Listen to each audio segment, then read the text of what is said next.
Hey guys, it's DC here, and today we have another episode of the CyberSec news.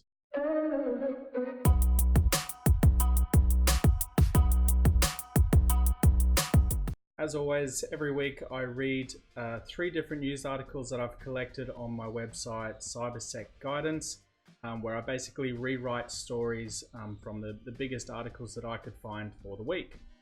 So let's head over to cybersecguidance.com. Today's stories are Pulse Secure VPN Flaw, there is a new police browser lock, and ToTok return to Google Play Store. A popular VPN provider by the name of Pulse Secure has on Monday this week urged its customers to immediately apply a security patch for their software. The software patch fixes a critical flaw which allows hackers to remotely execute ransomware on the unpatched devices. CVE 2019-1150 outlines that this flaw can be used to deliver ransomware on enterprise systems and to delete data backups, as well as disable endpoint security tools. Among the everyday users of this VPN software is travel, insurance, and currency exchange provider Travelex, which experienced a massive disruption to their service this week, following a reported ransomware attack on its systems just after New Year's Eve. Travelex did not respond immediately to journalist requests seeking an update on the incident. However, security researcher Kevin Beaumont was the first to report attacks on Sunday, which described at least 2 organizations as having been compromised from attacks targeting Secure Pulse VPN. Pulse Secure publicly provided a patch fix on April the 24th, 2019 that should be immediately applied to the Pulse Connect Secure VPN, said Scott Gordon, who is a Chief Marketing Officer at Pulse Secure. Do not delay, as the CVE vulnerability is highly critical, he warns. So it looks like they actually released a patch to this vulnerability all the way back in April 24th.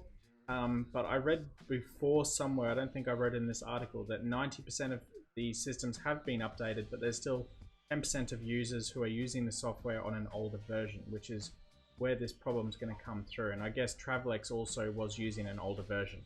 Exploits for the vulnerability have been freely available since at least August 2019. But both the US Department of Homeland Security and the NSA have issued their own separate advisories on the VPN flaws and warned about nation-state-backed advanced persistent threat groups exploiting them to take control of vulnerable systems. Colin Bastable, the CEO of Lucy Security, has said that attacks like the one on Travelex highlight the enormous challenges organizations face in addressing threats to the network. Said there are too many moving parts in modern IT infrastructure for the IT teams to manage, especially with global businesses. Playing defense is always harder than playing offense because someone, somewhere, or some server will fail to get the memo and misapply that patch. That's exactly right. So this is why defense teams are huge and why there's usually only 1 or 2 people in a red team. There's a lot more positions out there for the defensive side of security rather than offensive, because there is just so much stuff that you need to protect. It's almost uncontrollable, and this is why these sort of things slip through the cracks and why customers have outages like these. Anyway, moving on to the next article.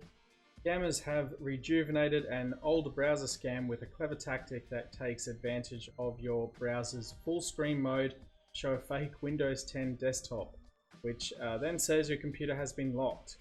This type of scam is called a police browser lock, which imitates law enforcement locking your browser because of illegal browsing activities. The scam then states if you pay a fine via credit card, it will unlock your computer so you can continue to use it. This is pretty old school. This has pretty much been around since the dawn of the internet. Anyway, it's still around, and they're sort of getting a little bit smarter with it, which is, I guess, good, but also terrible at the same time. When this screen is displayed, the scam shows different law enforcement websites and languages, which, depending on the URL you visited, will even possibly target which country you are coming from. Malwarebytes first posted about this new technique after users from Qatar, the UAE, Oman, and Kuwait and France were reporting these pages through the Malwarebytes app. Your browser has been locked due to viewing and dissemination of materials forbidden by law of whatever country, namely pornography with pedophilia, rape, and zoophilia. I don't even know what that is. In order to unlocking, you should amount currency fine with MasterCard.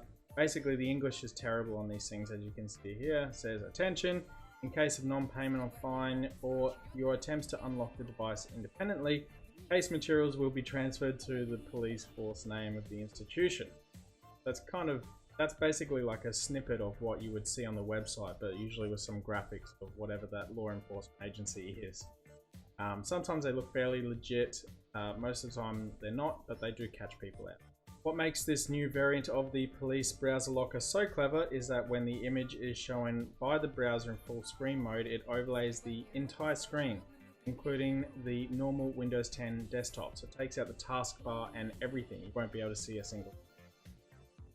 This could cause users to think that the fake Windows 10 desktop image is their actual desktop.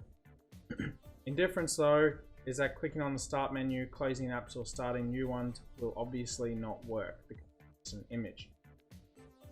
What will be usable is an overlaid credit card form, which could make some users think that law enforcement has locked their computer until the fine has been paid.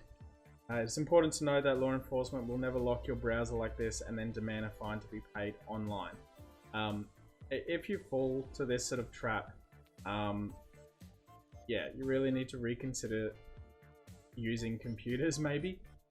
It's a very old school attack, and the only reason I reported this is because it's on the rise at the moment. And it's sort of spreading from the Arabic countries all the way through Europe now. And yeah, it's an interesting one because it does actually catch people out. But anyway, moving on to the next article, it is about ToTok, which is funny because yesterday I released a video which I'll put in the description about this particular application and an interesting little story that I have about that. But anyway, I'll read this news article here.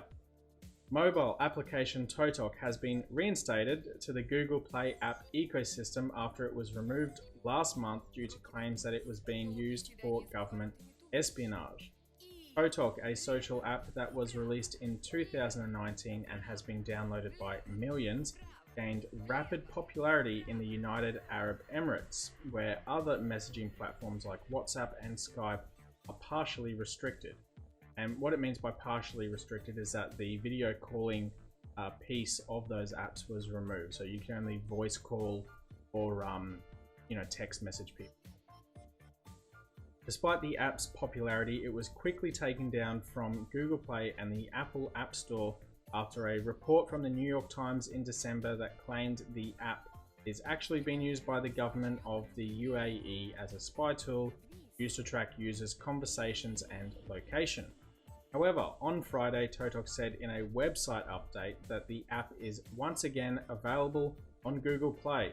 The wait is over. We are happy to inform you that ToTok is now available to download on the Google Play Store. Thank you for your patience. You know, it's funny actually because they said that they removed it from the store for some upgrades, but they didn't remove it. It was taken down. So that's a bit of a red flag for me anyway. Google had originally told the New York Times that it removed the app because it violated unspecified policies. When asked why the app was returned to Google Play, a Google spokesperson told Threat Post, which is where I got this article from, that we take reports of security and privacy violations very seriously. If we find behavior that violates our policies, we take action. The app appears to be updated on Google Play under a What's New tab on the Google App Store. ToTok says there is now a newly designed dialog to ask for user authorization for accessing and syncing their contact lists. They have said, "We firmly deny this baseless accusation and we are profoundly saddened by this complete fabrication that was thrown at us.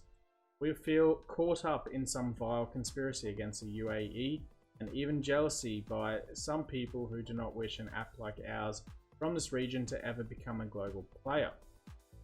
That was from ToTok's co-founder Giacomo Diani, who said that in a recent interview with the Khaleej Times.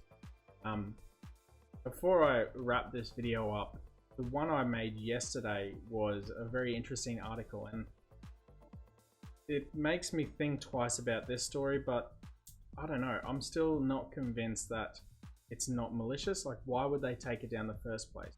Is it a big government conspiracy theory like this guy reckons it is? Or is, what's actually going on here? Why is this app being taken down? Why was it then released back on here? How come Apple hasn't put it back up yet? I'm interested to know what you guys think about this. So definitely leave a comment down below. If you want to read the full articles from where I got these ones from, they are at cybersecguidance.com/blog. Read the latest blog on there, and down the bottom there is referenced articles, which is where I've got all these news stories from. As always, thanks for watching this, guys. Don't forget to leave me a thumbs up if you enjoyed this video. As I said before, comment down below if you have any questions or what your thoughts are. And as always, subscribe for more. I'll see you on the next one. Thanks for watching.